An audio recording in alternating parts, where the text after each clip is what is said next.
Radio Wammo Breakfast. Talking politics with Russell Norman. Yep, co-leader of the Greens, Russell Norman. Good morning to you, Russell.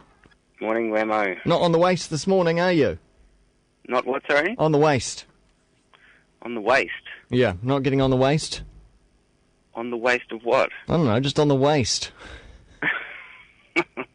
I'm in Timaru, Wammo. You should be on the waste then. Anyway. It sounded like there were chickens in that last track, just by the way. I was waiting for you to say there something. were no animals harmed in the making of that soundtrack? You're not a big fan of loud music, are you? Oh, well, loud music's fine as long as, as long as you can keep your distance when you need to. What do you enjoy, by the way, in loud music? Well, I'm pretty big Lou Reed fan, it's got to be said. Mm-hmm. Lou Reed's on the way, isn't he? Isn't he coming up? Yeah, he is. He is, apparently, yeah. Are you going to go? No, I'm not going to go. Anyway, it's a long story. Oh, it's complicated, is it? Yeah, it is complicated. All right. Well, something else that is complicated, we should get on to some matters of importance. An article has been published this week in the New Zealand Journal of Marine and Freshwater Research, and scientists have ranked the conservation status of 51 native fish to determine how threatened they are.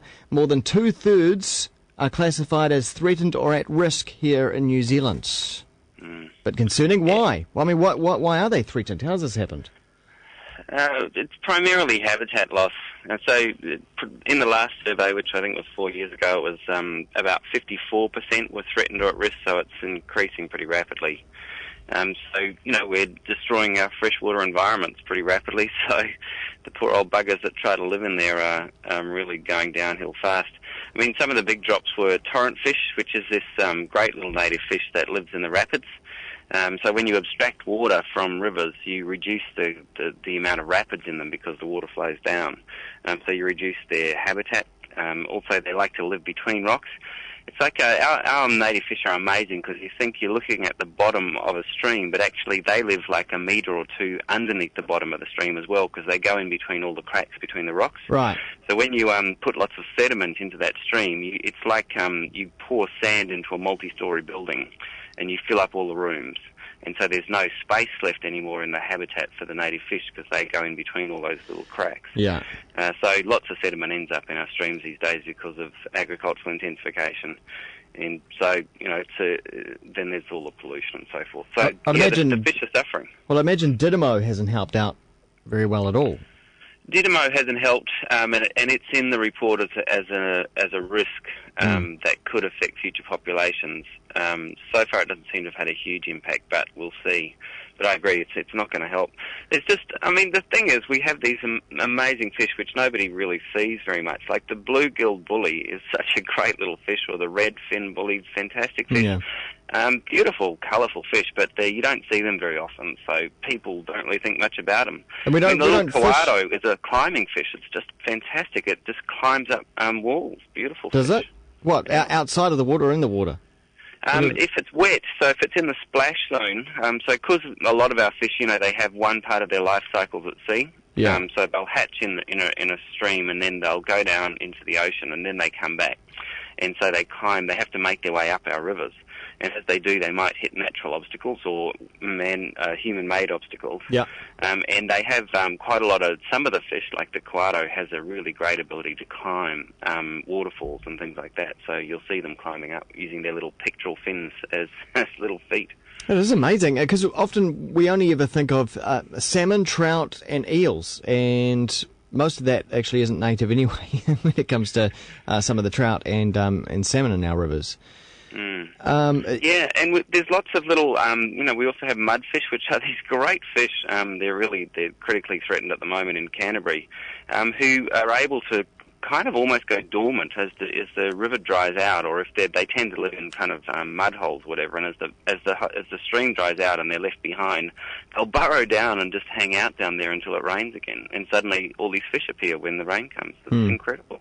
So the Greens quite keen to highlight the issue with our freshwater rivers and the plight of the fish. Yeah, that's right. I mean, we need to actually start putting in some standards around freshwater quality, standards around flows, so minimum flows to stop the irrigators nicking all the water from the river. Yeah. So there's, some basic standards that central government needs to put in place to protect our rivers for our kids so they can swim in, but also our fantastic freshwater native fish. Finally, Russell, the government has announced some rules around overseas investment in New Zealand. Have they gone far enough? No, I don't think so. It's still pretty unclear whether they're actually going to do anything. They've given themselves the option of this economic test if overseas owners want to buy land in New Zealand, farmland, then the government can turn it down on this economic interest test. So it's pretty unclear how or when that will be exercised. Okay.